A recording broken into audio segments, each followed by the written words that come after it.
Hi friends, Srivani కిచెన్కి స్వాగతం. ఈ వీడియో చూస్తున్న అందరికీ ధన్యవాదాలండి. ఈరోజు గోంగూర కోడిగుడ్లు చేద్దామండి. చాలా బాగుంటుంది ఈ రెసిపీ. మీరు కూడా ఇలా ట్రై చేయండి. ముందుగా ఒక గిన్నెను తీసుకొని దాంట్లోకి కొంచెం ఆయిల్ వేసుకొని, నేను ఇక్కడ ఎర్ర గోంగూర బదులు తెల్ల గోంగూర తీసుకున్నానండి. మా పెరట్లో చాలా ఉంది, అందుకోసమనే ఈ గోంగూరనే వాడుతున్నాను. ఇలా గోంగూరనంతా కట్ చేసుకొని ఆ గిన్నెలో నూనెలో పెట్టుకోవాలండి. దాంట్లోకి 4 పచ్చిమిరపకాయలు పెట్టుకొని ఈ విధంగా మూత పెట్టుకొని మగ్గనివ్వాలి. ఇలా మగ్గిన తర్వాత చూడండి, ఇంతవరకు మగ్గితే సరిపోతుంది. ఇలా మగ్గిన గోంగూరను ఒకసారి కలుపుకొని మళ్ళీ ఒకసారి మూత నుంచుకొని ఒక 2 నిమిషాలు ఉంచుదామండి. తర్వాత దీనిని పక్కన పెట్టుకోవాలండి. పక్కన పెట్టి దానిని మిక్సీ పట్టుకోవాలి. తర్వాత మరి ఒక బౌల్ని తీసుకొని దాంట్లోకి ఆయిల్ వేసుకొని కూరకు సరిపడినంత ఆయిల్ వేసుకోవాలి. వేసుకున్న తర్వాత దాంట్లోకి ఆవాలు, జీలకర్ర, పచ్చిమిర్చి, ఇక్కడ పచ్చిమిర్చి 4 పచ్చిమిర్చి తీసుకున్నానండి. ఇలా తరుక్కోవాలి. తర్వాత పచ్చిమిర్చి కొంచెం వేగిన తర్వాత ఒక 2 చిన్న సైజు ఉల్లిగడ్డలు తీసుకొని వాటిని కట్ చేసుకొని వేసుకోవాలి. ఇలా వేసుకొని ఇవి కూడా కలుపుకోవాలి.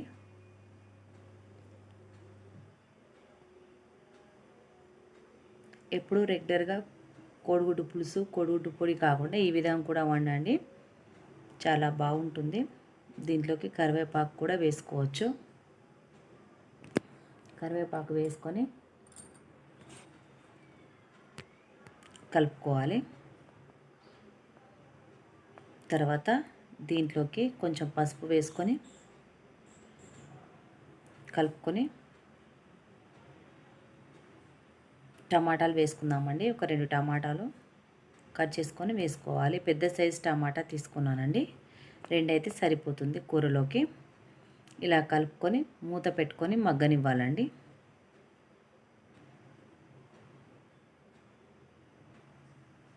తర్వాత 2 నిమిషాల తర్వాత మళ్ళీ తీసుకొని కలుపుకోవాలి. ఇలా కలుపుకుంటే వేగినట్టు అనిపిస్తే దీంట్లోకి సరిపడినంత కారం,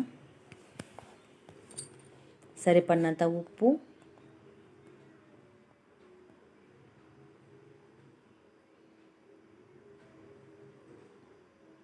వేసుకొని మళ్ళీ కలుపుకోవాలి.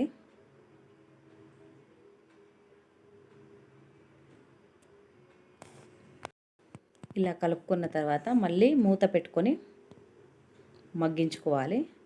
చూడండి, ఇలా చిన్నగా నీరు వచ్చేలా మగ్గితే సరిపోతుంది. దీంట్లోకి ధనియాల పొడి, మీకు ఎంతైతే సరిపోతుందో అంత ధనియాల పొడి వేసుకోవాలి. గరం మసాలా అట్లాంటివి వేసుకోకూడదండి, ఇలా వేస్తే సరిపోతుంది. ధనియాల పొడి వేస్తే సరిపోతుంది. తర్వాత వీటిని ఉడికించిన కోడిగుడ్లను తీసుకొని వేసుకోవాలి. ఇలా మధ్యలోకి ఘాట్లు పెట్టుకొని కోడిగుడ్లను వేసేసుకోవాలండి. ఇలా వేసుకున్న తర్వాత మూత పెట్టుకొని ఒక 2 నిమిషాలు ఉడకనివ్వాలండి. ఉడికిన తర్వాత ఇలా మూత తీసుకొని ఇంతకుముందు మనం వేయించుకున్న గోంగూరను మిక్సీ పట్టుకొని వేసుకోవాలండి. ఇలా వేసుకొని కలుపుకొని మళ్ళీ మూత పెట్టి ఒక 2 నిమిషాలు మగ్గనివ్వాలి. ఇట్లా ఎగ్స్ ఖరాబ్ కాకుండా మంచిగా కలుపుకోవాలండి. కలుపుకొని మూత నుంచుకొని ఒక 2 నిమిషాలు మగ్గనివ్వాలి.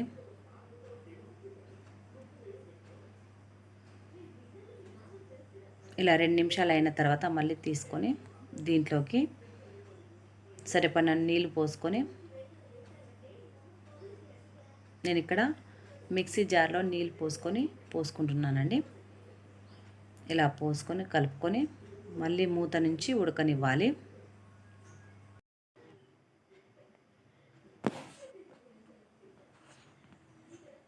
ఒక 2 నిమిషాల తర్వాత చూద్దామండి ఉడికిందా లేదా. చూడండి ఇలా ఉడికిపోయింది. అయినా మళ్ళీ మూత పెట్టుకొని దగ్గర పడేంత వరకు ఉడకబెట్టుకోవాలండి. చూడండి ఇలా దగ్గర పడిపోతే దీంట్లోకి గోంగూర కదండి, మళ్ళీ కొంచెం ఉప్పు పడుతుంది. అంతా సరిపోయిందా చూసుకొని మళ్ళీ కొంచెం ఉప్పు వేసుకోవాలి. ఉప్పు వేసుకొని ఒకసారి ఉడకనివ్వాలి మూత పెట్టుకొని.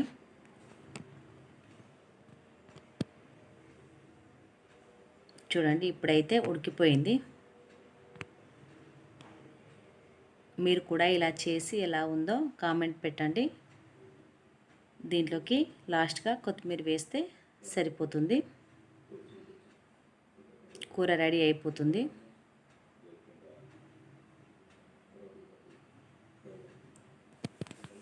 చూడండి రెడీ అయిపోయింది. ఈ వీడియో కానీ మీకు నచ్చినట్టయితే లైక్ చేయండి, షేర్ చేయండి, సబ్స్క్రైబ్ చేయండి.